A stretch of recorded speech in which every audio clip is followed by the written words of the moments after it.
know that last year I sold my E39, and in the video I was talking about me selling it. I did go over a few things on how to sell your car, how to sell it properly, but that wasn't the focus of the video. The focus of the video was me selling the E39 and moving on to different things. So in this video, I'm going to specifically cover how to sell your vehicle, some tips and tricks that I've picked up over selling a few different vehicles and just different research that I've done. So I'm going to go through, I'm going to give you 8 things that you need to really look out for. There's a bunch of different resources out there like Edmunds.com and Kelley Blue Book and World Reports. They have a lot of different great information on how to sell your car, what to look for, all the little nitty-gritty legal stuff. But I'm going to give you like 8 really big high-yield topics. And we're going to run through that. You'll have to excuse my cheat sheet here. I just don't want to forget anything. So let's go ahead and get into that because we are selling my wife's Altima and we are moving on to something a little bigger and better. If you were watching the Dream Car series, you know what we're going to buy her. And if you're not, you should go check that out so you can find out and look forward to future videos on that car. So, number 1, fix all the problems with the car within reason. It has a bunch of rock chips on it and a few small things, but mechanically this car is perfect. It has no check engine lights. There's nothing that's really glaring that I need to fix. Obviously, I mean, it's a 10-year-old car, so there are things on it that aren't perfect. But fix the really big stuff. Get rid of that check engine light. It's so much easier to sell a car without a check engine light than with one. So that's something you really want to get to early. Now you have to look at the value of the car versus the value of the parts you're going to be putting on it. So if it's like a $1,500 car, yeah, you don't need to fix anything. If it's $10,000, $20, $30, $40, it's really relative of how much money you expect to get out of the car versus how handy you are. So how much is it going to cost to fix it? So it's kind of a cost-benefit analysis there, but ideally sell it in as nice a shape as you can to make it easier for a buyer to jump in and start using the car instead of having a bunch of things they have to fix and it kind of scaring them away. Number 2, and this one, no matter what, do this for any car, clean it. So this car we got professionally detailed in and out. I think it cost $200. So really considering we're trying to get $5,000 to $6,000 out of this car, $200 isn't a whole lot of money to make it easy and quick to sell because the buyer can see themselves in the car. They don't see you in the car. It makes it feel like a nicer experience for them. They feel like they're getting a nicer product. And just get rid of all of the stuff on the surface that's hiding a diamond in the rough. You want to clean it interior, clean it exterior, clean up your wheels, tires, tidy up the engine bay, give it a good vacuum, a good scrubbing on the inside. You can pay someone or you can do it yourself. It really just depends on A, how much money you have, how much money you're trying to get out of it, and how much time you have.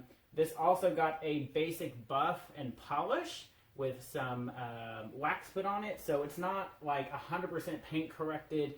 This car is just not worth it. There's so many rock chips and little issues, but from 10 feet away at 10 miles an hour, this car looks really nice, and for someone who's a teenager and looking at a first car, this would be a great, great first car for somebody.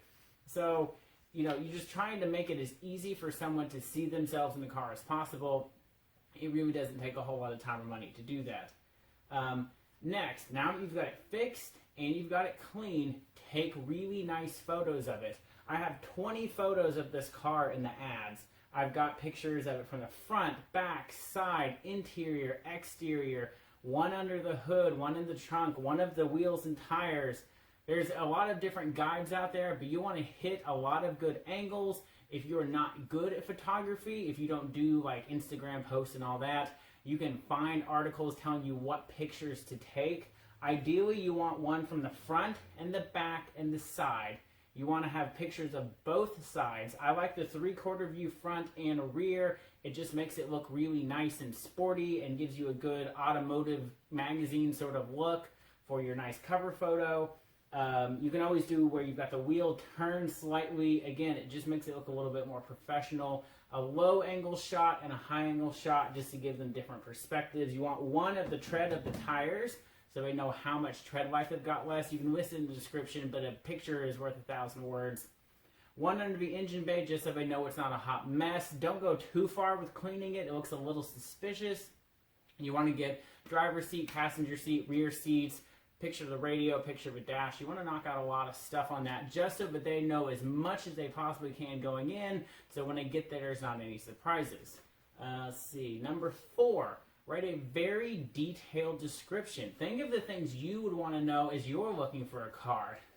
Big maintenance items, anything that's wrong with the car. If the car does something weird or has a problem, list it. Don't go into graphic detail and make the car sound horrible, but be honest with the buyer so that when they get there, they know what they're looking at, they know what they're about to buy, so they're not looking for a perfect car and get there and it's a project car. You don't want a disconnect between you and the buyer. You want to be on the same page so that the people who come look at your car are getting what they're expecting, and those are the people who are actually going to buy it.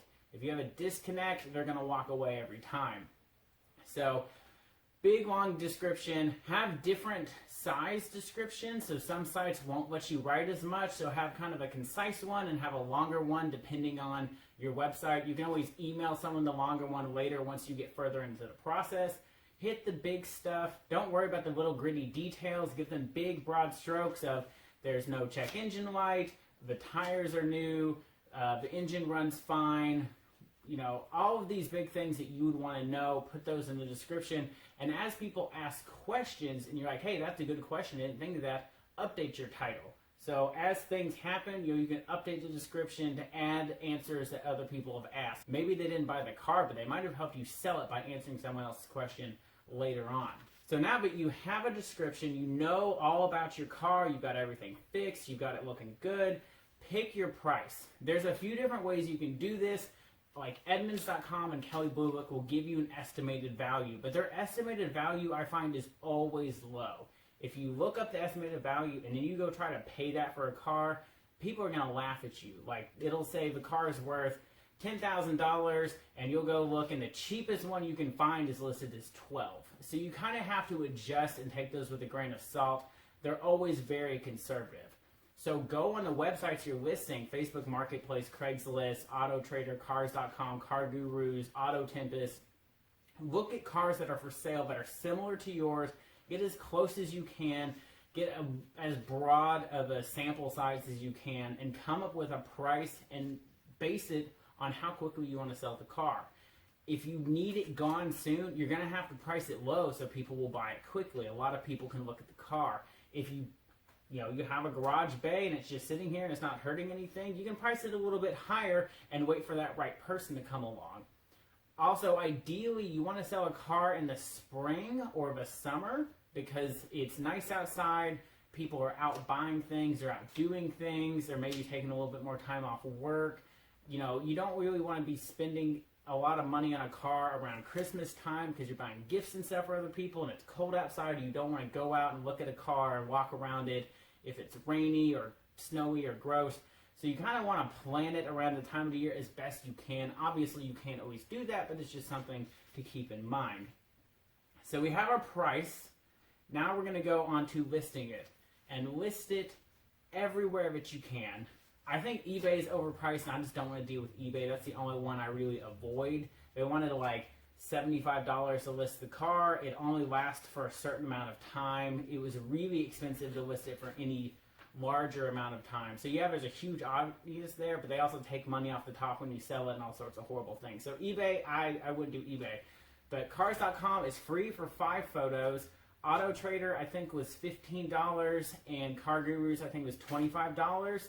But I could post all of the pictures that I had. I could post a big, long description on all of those. The only one that was restrictive was Cars.com, but it was 5 photos for free, so I did that one, and I just was selected with my photos. If people request more, I can email them to them. It's not an issue. Facebook Marketplace is a big one, especially for things that I would say are $20,000 or less. It's a really good place for Facebook Marketplace, especially $10,000 or less. That is like bread and butter, Facebook Marketplace, Craigslist type of stuff. As you get over $10,000, you're really starting to look more at Cars.com, Car Gurus, Auto Trader, things like that. This is still listed on those websites, and for a total of $50, I have this listed in 5 different places. So it's as broad of a net as I can possibly cast. Again, I've spent $200 to get it cleaned. I didn't have to do any mechanical stuff because I've kept up with that. And then $50 to list it. So if I get $5,000 out of this car and I had to spend $250 to do it, you know, I think that's a fair trade-off, especially as your car gets more and more expensive. a little bit of extra money on the front end might get you more money on the back end. So it's a worthwhile investment in my book. I was shocked when I was 9/11 shopping for my dad, and I'm looking at cars that originally cost $150,000 and are currently selling for anywhere from $60,000 to $110,000, depending on trim level models, GT3, all that nonsense. And people would only have them listed in one place. It would only be on cars.com, or it would only be on Auto Trader. And if you're going to try and sell a car for that much money, you need to list it in multiple places to cast as wide a net as possible, because people might not notice it in another place. They might put in the wrong settings or whatever. You want to give yourself the best chance as possible of finding the right buyer. So we've got it listed. We've got everything set up. People are starting to send you messages about your car. Respond quickly and respond professionally. You can kind of adjust it for price and where you're listing and selling it. People in Facebook Marketplace are probably going to be a little bit more casual than on some of the proper sites.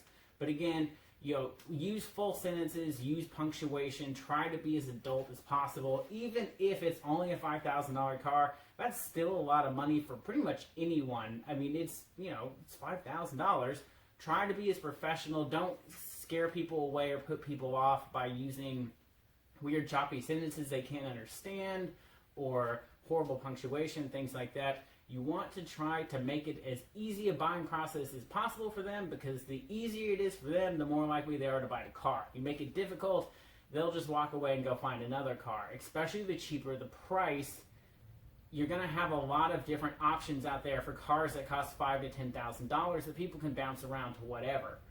If your car is listed at a higher price, again, they're going to walk away because it might be a nice car, but if they don't want to pay that extra money for a difficult process. And of course, people don't want to wait for messages. If they send you a message, try to have your phone on you at all times when you have a car listed. Try to have access to email and things like that. You want to respond quickly so that they don't find another car while they're waiting on you to respond. The faster you respond, the better off you're going to be. And lastly, now that we've gotten past everything, be ready to sell the car. And what I mean by that is have all of your personal items out of the car. Have only the bare essentials, like maybe a phone cord, your insurance, and your registration, maybe one or two other small things that you can quickly pull out. So if someone's going to come look at the car, it's empty, they don't see you all over the car, it's a blank canvas so that they can see themselves in the car. They don't want your car, they want a car that is then theirs. So take all of your personal stuff out of a car.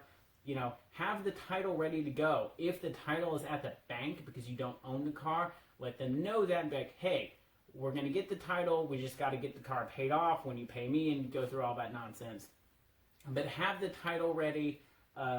If your state requires a bill of sale, have one drafted up and ready to go so when they come look at the car, if they decide to buy it, don't be like, oh, well, I don't have this ready and blah, blah, blah. They might walk away. You want to be as ready as possible.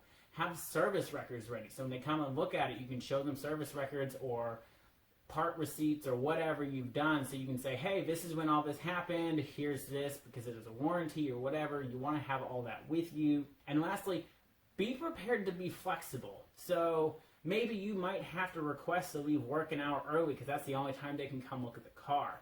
Yeah, you might miss an hour of work and be a little inconvenienced, or you might have to drive a little bit or whatever, but you're trying to get this car sold. So while, yes, you have something they want, which is this car, they also have something you want, which is money. Be prepared to work with them a little bit, not get too bent out of shape. And ideally, you want to try and meet them in a neutral location. A great place to meet them is at a police station. So you can meet in the parking lot of a police station. They're probably not going to try to rob you at gunpoint in a police station parking lot. That's just my guess, but it doesn't seem like a really good idea. You can meet them in like a Walmart parking lot or some big grocery store, somewhere where there's going to be a lot of people. It's very public. It's very in the middle of the day, broad daylight type of stuff. You don't want to be selling your car in the dark in some weird place. You can have people come to your house.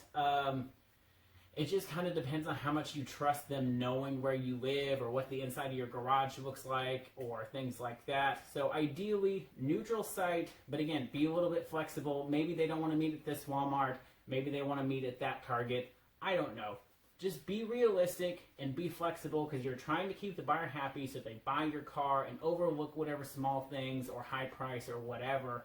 as you're going through the process. So that is not everything about buying and selling a car, but it should be a really good guide to get you guys going. I'm hoping we can get this out of here soon because it has been a great car, but its time has come and we are moving on to bigger and better things. Say goodbye to the Altima. Not that it was on the channel a lot. It was only in there for like 3 or 4 basic maintenance videos, and that was really it. But the next car, it's going to be on here a lot, so look forward to that.